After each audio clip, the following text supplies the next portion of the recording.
سلام پاکستان، میں ہوں افتخار فردوس اور آپ دیکھ رہے ہیں بارڈر ٹاکس۔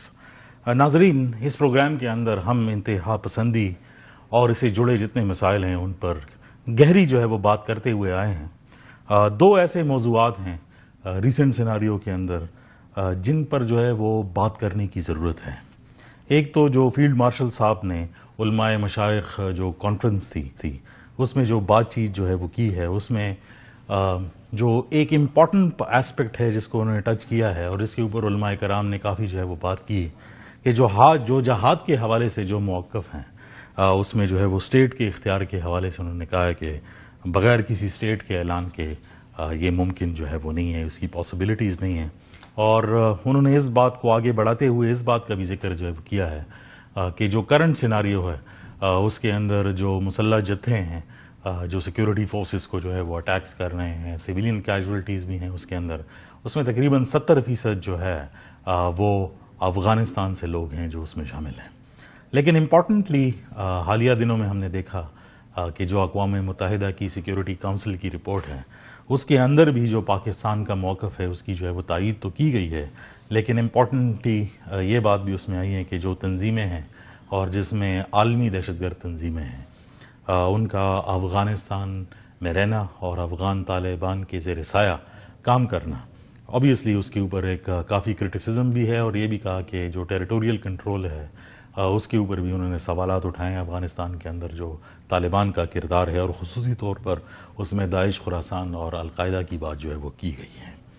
تو آئیڈیالوجی اور سوشل میڈیا اس کو بھی استعمال کرنے کے حوالے سے کافی اس میں پوائنٹس ہیں، لیکن اگر آپ جنرلائز طریقے بھی دیکھیں اور ہمارے پروگرامز کے پچھلے ایپیسوڈز بھی دیکھیں تو اس میں ایک بات تو بہت کلیئر ہے کہ جو آئیڈیالوجیکل وارفیئر ہیں وہ اس ٹائم پر جو کائنیٹکس ہیں، یعنی جو اس کی جنگی تنظیموں کی حکمت عملی ہے اسے بات وہ کافی آگے وہ چلی گئی، اور سوشل میڈیا کا پرٹیکولرلی جو استعمال ہے اس پہ خصوصی وہ تشویش کا اظہار رپورٹ میں بھی کیا گیا، پاکستان بھی بار بار کرتا ہوا آیا ہے۔ اور کچھ ایسے سوالات ہیں جو ہمارے ینگ مائنڈز ہیں ان کو انفلٹریٹ کر کے ان کے ذہن میں ایسی باتیں ڈالی جاتی ہیں کہ وہ اسٹیٹ مخالف بیانیے کا حصہ وہ بن جاتے ہیں۔ سوالات ہیں، اور اس کے لیے آج ہم نے مدعو کیا ہے خدا صاحب کو جو مذہبی اسکالر بھی ہیں، ریسرچر بھی ہیں، اور ان ساری چیزوں پر کافی گہری نظر رکھتے ہیں۔ بہت شکریہ آپ کا، بہت شکریہ حسین صاحب۔ سب سے پہلے تو جو تشریح کے حوالے سے جو بات کی گئی ہے اور جو فیلڈ مارشل صاحب نے بھی یہ بات بار بار کی ہے، تو پیغام پاکستان کے اندر بھی یہ بات بار بار وہ آتی رہتی ہے، لیکن جو ریاست کی ریٹ ہے اگر وہ اسٹیبلش نہیں ہوتی تو پھر کیا طریقہ کار وہ ہونا چاہیے؟ بہت شکریہ۔ سب سے پہلے تو میں آپ کا شکریہ ادا کروں گا افتخار بھائی۔ ایک تو آپ کا جو پروگرام ہے اس میں جو آپ جس طرح کے ایشوز ڈسکس کرتے ہیں بہت اچھے، اور لوگوں کو بڑا وہ ویژن دیتے ہیں اور بہت ساری چیزوں کو آپ ڈسکس کرتے ہیں فیکٹس کے ساتھ۔ دیکھیں، سب سے پہلی چیز میں بڑا آسان اس کو کر دوں آپ کے لیے، اگر امن نہیں ہوگا نا تو آپ عبادت بھی صحیح نہیں کر سکتے، جیسے نظر بھی آ رہا ہے۔ بالکل ایسا ہی ہے، اور امن کے لیے ریاست کی ریٹ کا قائم ہونا بہت ضروری ہے۔ آپ مثال لے لیں اپنے جو ہمارے دوسرے مسلمان ملک ہیں، فلسطین کے اندر اس وقت کیا آپ عبادت کر سکتے ہیں آزادانہ؟ نہیں کر سکتے۔ تو اللہ تعالیٰ نے پاکستان کے اندر جو ہمیں یہ آزادی کی نعمت دی ہے بہت بڑی نعمت ہے، اس کے لیے امن ناگزیر ہے، اور امن تب ہی ہوتا ہے جب ریاست کی ریٹ قائم ہو، اور اسی کے اوپر رسول اللہ صلی اللہ علیہ وسلم نے بہت زیادہ تاکید بھی کی ہے، بلکہ یہاں تک فرمایا کہ کوئی بھی ایسا شخص جو فتنہ کو پروموٹ کرتا ہے، فتنہ کے بارے میں فرمایا کہ فتنہ سویا ہوا ہوتا ہے، اور جو اس کو جگاتا ہے اس کو تلوار کے ساتھ مارو۔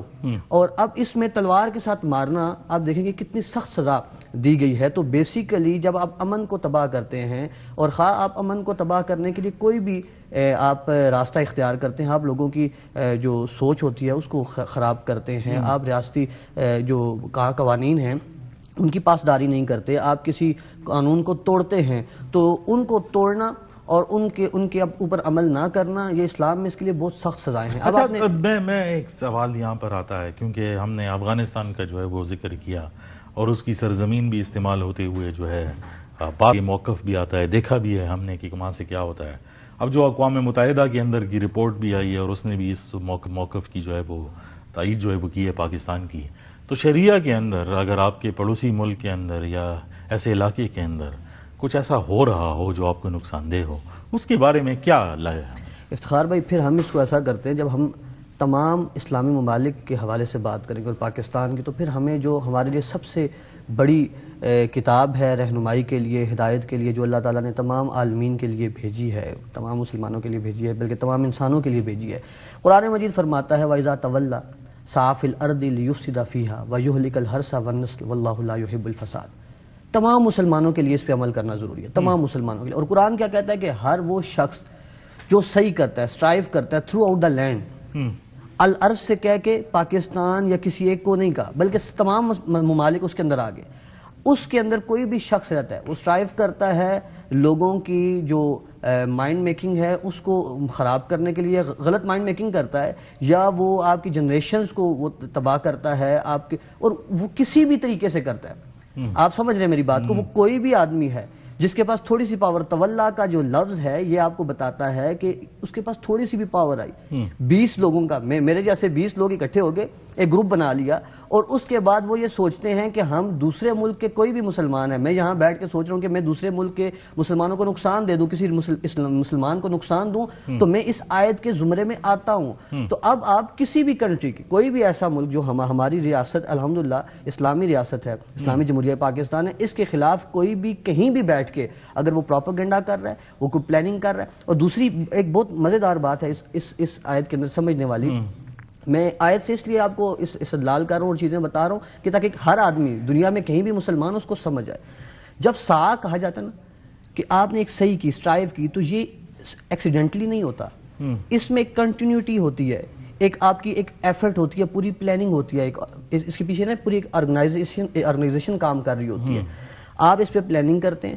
اب کوئی بھی شخص اگر وہ پاکستان کی سالمیت کے لیے، پاکستان کے نظام کے اندر مسلمانوں کو نقصان پہنچانے کے لیے، پاکستانی تمام ادارے جو پاکستان کے اندر مسلمانوں کو اور تمام دوسرے لوگ جو رہ رہے ہیں ان کو امن فراہم کر رہے ہیں، ان کے لیے سکون کا باعث بن رہے ہیں، ان کو خراب کرنا چاہتا ہے، وہ کہیں بھی ہے تو فساد فی الارض کے زمرے میں آتا ہے. اور وہ کوئی بھی شخص ہے، چاہے مجھ جیسا کوئی آدمی ہے، کوئی اسکالر ہے، کوئی ٹیچر ہے، اس کو یہ سمجھ لینا چاہیے کہ واللہ لا یحب الفساد، اللہ فساد کو پسند نہیں کرتا.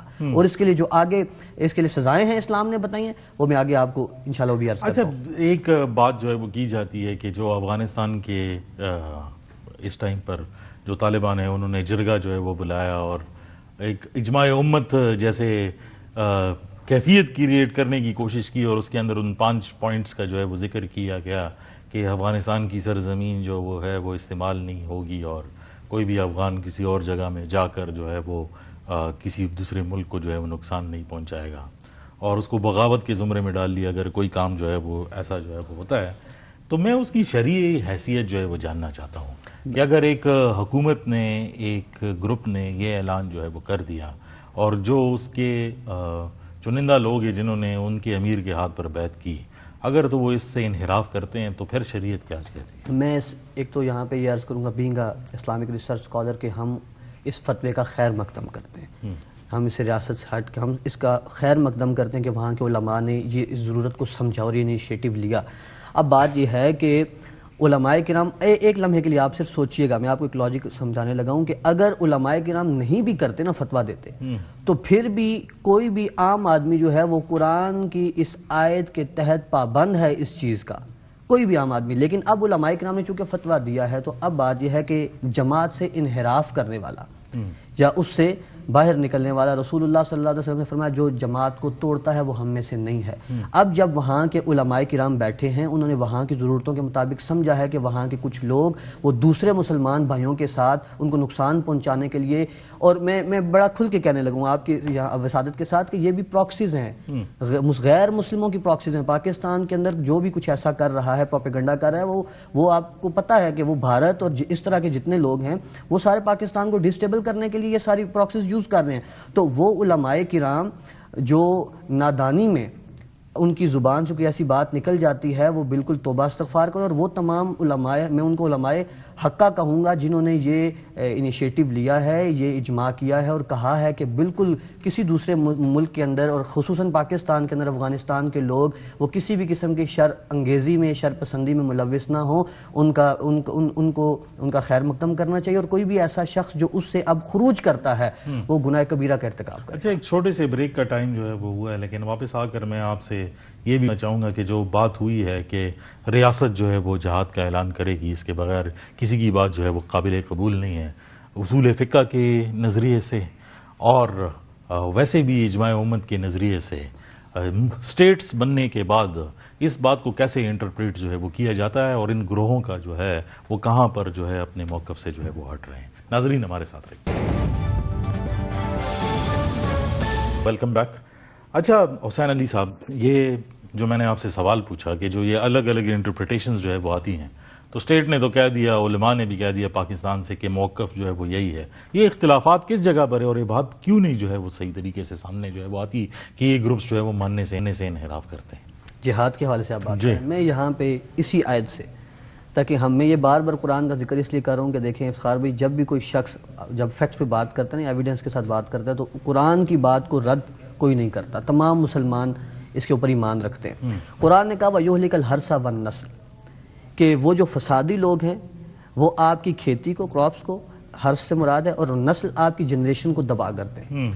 اس سے ان دو جو یہ فریزز یوز کی گئی ہیں قرآن نے کی ہیں، ان میں سے ہمیں سمجھ آتا ہے کہ ایک تو اکانومی آپ کی، یہ میں آپ کو تھوڑا سا سمجھاؤں گا. ایک اکانومی آپ کی، وہ اگر کوئی بھی چیز تباہ کر رہی ہے تو وہ فساد فی الارض کے زمرے میں آتا ہے. اور دوسرا کہ آپ کی جنریشن کو اگر کوئی جنریشنل ڈیمیج کوئی کر رہا ہے آپ کو، تو وہ بھی اسی کے زمرے میں آتا ہے. اب بات یہ ہے، جو آپ نے بات کی جہاد کی، تو بات یہ ہے کہ اس وقت اگر آپ ایک پٹاخہ بھی چلاتے ہیں نا، تو اس کی بھی کوئی قیمت ہے، وہ بھی آپ کو ادا کرنی پڑتی ہے. تو آپ کو جب جہاد آپ نے کرنا ہے، اور وہ آپ کے اندر ایک اسلامی، الحمدللہ ہمارا ملک ہے کہ اسلامی فوج ہے ہماری، اس کے سپہ سالار ہیں جو حافظ قرآن ہے. اور اب جب وہ اعلان ان کو پتہ ہے کہ کیا ایشوز ہیں، انٹرنلی کیا ایشوز ہیں اور ایکسٹرنلی کیا ایشوز ہیں، تو آپ جب بھی کسی چیز کے اسپیکٹس کو جانیں گے نہیں، آپ کو اس کی ڈیٹیل کا نہیں پتا ہوگا، تو آپ اس کے اوپر رہنمائی لوگوں کو کس طرح دیں گے؟ اب ہمارے لیے اس مسئلہ یہ ہے، جو لوگ ہمارے جہاد، یہ جو آپ نے بات کی کہ اس کو قبول کیوں نہیں کر رہے، تو مسئلہ یہ ہے کہ ان کو اس کا ویژن نہیں ہے. ان کو پتہ ہی نہیں ہے کہ جہاد اس وقت میں کرنا ہے. اس وقت تو جو ہماری سائبر وار ہو رہی ہے، کسی آدمی سے آپ پوچھیں کیا اس کو پتہ ہے؟ تو بیسیکلی جو گیپ ہے ہمارے جو مدارس اور علماء کو، اور بہت اچھے لوگ ہیں علماء، اتنے اچھے لوگ ہیں، میں آپ کو بتاؤں حضور نے فرمایا کہ اگر ایک عالم دین کہیں سے گزر جائے نا تو قبرستان سے اللہ عذاب اٹھا لیتا ہے. وہ نیک لوگ ہیں، لیکن ان کو ہمیں بتانا ہے، ہم نے ان تک مدارس تک یہ پیغام لے کے جانا ہے کہ آپ کو اسٹیٹ جب کوئی پالیسی بنا رہی ہے تو ایکچولی اس لیے بنا رہی ہے کہ اس میں بہت ساری چیزیں انٹرلنکڈ ہوتی ہیں، آپ کو اس کا پتہ نہیں ہے. اور آپ ہمارے ساتھ آئیں، بیٹھیں، یا ہم ان کو خود بلا کے بٹھائیں اور پھر ان کو بتائیں کہ بھائی جہاد کرنے کے لیے کیا کیا عوامل اس وقت درکار ہوتے ہیں. وہ ایسے نہیں ہوتا. سارے مدرسے کے پڑھے ہوئے لوگ ہیں، ہم کہتے ہیں کہ مدرسہ کے اندر ریفارمز جو ہے ہونے چاہیے، لیکن یہ بھی ایک مدرسے سسٹم کے نیچے پڑے ہوئے ہیں. تو کیا اس مدارس کے اندر آپ سمجھتے ہیں کہ کوئی بات ان کو صحیح طریقے سے نہیں بتائی گئی کہ یہ کوئی آئیڈیالوجی ہے جو شاید ساری چیز سے جو ہے وہ اوپر ہے؟ نہیں، دیکھیں میں آپ کو ایک بات بتاؤں، ایک کلاس میں اگر 50 اسٹوڈنٹس ہیں نا، اور اس میں سے جو آخری بیک بینچز ہوتے ہیں نا 4-5، ان کو جب کوئی چیز نہیں سمجھ آتی تو اور وہ غلط چیز ایک بیانیہ جو ہے ایک نیریٹو بلڈ کرنا شروع کر دیتے تو وہ نام مدرسے کا یوز کرتے ہیں. ایسا نہیں ہوتا. علماء پاکستان کے ساتھ ہیں، پاک فوج کے ساتھ ہیں، اس ریاست کے ساتھ ہیں، ان کے اسٹوڈنٹس بھی ساتھ ہیں. یہ چند وہ نالائق کلاس کے اسٹوڈنٹس ہیں جن کو جو ایکچولی اسلام کے اور دین کے مزاج کو سمجھ ہی نہیں سکے، وہ لوگ اس میں. ورنہ کیا حضور نے نہیں فرمایا اگر تم بھی کوئی نک کٹا غلام بھی مقرر کر دیا جائے امیر تو اس کی اطاعت تم پہ لازم ہے؟ حضور سے بڑی بات کس کی ہے؟ حضور کی بات سے زیادہ سچی بات کس کی ہے؟ قرآن نے فرمایا وَأُولِي الْأَمْرِ مِنْكُمْ، ان کی اطاعت کرو جو تم میں اولی الامر ہیں. اس کی ریزن کیا ہے؟ آپ بات کو سمجھیں. سرٹن آپ کو جب بھی کوئی چیز آپ ڈیسائیڈ کرتے ہیں تو سرٹن پیرامیٹرز ہوتے ہیں جن کو آپ دیکھتے ہیں. اولی الامر کی اطاعت اسی لیے ضروری ہے کہ اس کو آپ کی انٹرنل جو سیکورٹی ہے اس کی چیزوں کا بھی پتہ ہے، ایکسٹرنلز کا بھی پتہ ہے، اس کو آپ کی جو پالیسیز ہیں، اسٹریٹجیز ہیں اس نے کی ہوئی ہوتی ہیں، اس کو ساری چیزوں کا آئیڈیا ہو رہا ہوتا ہے. تو بالکل میں اس پہ یہ کہوں گا وہ تمام علماء کرام جن کو اس کا نالج ہے اور بالکل ہے، لیکن بہت ساری جو آپ نے ایک بات کی کہ کیا ہمیں سلیبس ریوائز کرنے کی ضرورت ہے، تو بالکل نہیں. مدرسہ ریفارمز کے حوالے سے میں پوچھنا چاہتا ہوں، جی بالکل. مدرسہ آپ بھی پڑھے ہوئے ہیں، میں بھی پڑھا ہوں، کیا ریفارمز جو ہے وہ ہونے چاہیے؟ میں آپ کو ایک چھوٹی سی بات بتاتا ہوں، آپ مجھے اس کا جواب آپ دیں گے افتخار بھی. دیکھیں ہمارے ملک کے اندر اس وقت جو بچے مدارس سے پڑھ کے آ رہے ہیں، کیا وہ کمپیوٹر چلانا جانتے ہیں؟ کیا ان کو اے آئی کا پتہ ہے؟ کیا ان کو آرٹیفیشل انٹیلیجنس کے اندر جو جتنی بھی چیزیں، کیا ان کو ان سب کا پتہ ہے؟ نہیں پتہ. ایک آدمی جو کورل ڈرا کو جانتا ہے اور وہ یہ کر سکتا ہے اس کو وہ پیسے کما رہا ہے. وہ آدمی جو بیسک کمپیوٹر کو جانتا ہے وہ پیسے کما رہا ہے. لیکن اگر وہی آدمی دیکھیں نرسز کا ایک میں آپ کو چھوٹی سی مثال دوں. نرسز اس وقت پاکستان کو 15 لاکھ نرسز کی ڈیمانڈ ہمارے پاس آئی ہوئی ہے. اگر یہی عالم دین وہ اس کے بعد نرسنگ کا کورس کر لے تو کیا حرج ہے؟ اگر یہی آدمی پڑھنے کے بعد اکنامکس کو پڑھ لے, یہی آدمی پڑھنے کے بعد BScs کر لے, یہی آدمی مدرسے سے نکلنے کے بعد کوئی اور ڈگری حاصل کر لے, تو پھر بھی یہ مسئلہ حل ہو سکتا ہے. اور اگر یہ ساری چیزیں مدرسے کے اندر لے جائیں تو پھر بھی یہ مسئلہ حل ہو سکتا ہے. تو مدارس ریفارم دیکھیں یہ ہو اس لیے نہیں رہا کہ ایک تو ویژن کی کمی ہے, اور دوسرا یہ ہے کہ ہم لوگ اپنی ایک ہمارے ایک پورا نیشن کا ایک ہمارا مسئلہ ہے کہ ہم جب ایک سکون کے اس میں چلے جاتے ہیں نا, بالکل آرام کے فیز میں چلے جاتے ہیں, سکون کے فیز میں چلے, وہاں سے ہم نکلنا نہیں چاہ رہے ہوتے. اب ہمیں پتہ ہے کہ وہی چیزیں ہیں. میں ایک 800 سال پہلے کے جو ہمارے جو کتابیں ہیں ان میں جو اصول ہیں ان کو پڑھنا چاہیے, وہ باعث ان کو اپلائی بھی کرنا چاہیے. لیکن دیکھیں اس وقت اپلائیڈ سائنسز کی ضرورت ہے, مدارس اس طرف جا نہیں رہے, تو اب ان کو جب یہی نہیں پتا کہ ہم نے چیزوں کو اپلائی کیسے کرنا ہے تو وہ اپنی ریفارم کیسے کریں گے. تو یہ بھی مسئلہ ہے. میرے خیال سے ہمارے جو علماء ہیں ان کو سب سے پہلے جو ہماری اس وقت کرنٹ ایرا کی نیڈز ہیں وہ بتائیں جائیں, اور اس کے بعد ان کو کہا جائے کہ بھئی آپ کے اندر کہاں. اچھا ایک اور یہاں مسئلہ یہ بھی ہے کہ خود احتسابی بھی نہیں ہے ہمارے اندر. ہم خود اپنے آپ کا احتساب کرتے نہیں ہیں. میں ہوں تو میں اپنے آپ کو عقل کل سمجھ کے بیٹھ جاؤں گا, اور آپ مجھے افطار بھی کوئی بات صحیح بھی بتائیں گے تو میں آپ کی مانوں گا نہیں. یہ بہت بڑا مسئلہ ہے. تو ہم مدارس کے اندر اگر اس چیز کو لیں کہ ہمارے علماء اپنے آپ کو وہ مزید بہتر کریں, وہ بہترین لوگ ہیں, مزید بہتر کرنے کے لیے اگر وہ کوشش کر لیں تو یہ ریفارمز ہو سکتی ہیں مدارس کے اندر. بہت شکریہ آپ کا حسین علی صاحب. ناظرین گفتگو جو ہے آپ نے سنی, ایک چیز تو بہت کلیئر ہے اور ایک بات نکل کے جو ہے وہ سامنے آئی ہے کہ ضرورت جو ہے وہ اپلائیڈ سائنسز کی طرف جو ہے ہو, اور ایسے علوم مدارس میں جو ہے وہ پڑھانے چاہیے جن کا عملی اور فکری دونوں سے جو ہے وہ مطابقت ہو, اور پریکٹیکل اس کی ایگزمپلیفیکیشن بھی جو ہے وہ ہو سکے. یہ معاملات کیسے ہوں گے ان پر اب تک جو ہے وہ کام جو ہے وہ ہو چکا ہے. آگے پروگراموں میں اسی موضوع کو جو ہے وہ زیر بحث جو ہے وہ لے کر آئیں گے. دیکھتے رہیے گا بارڈر ٹاکس.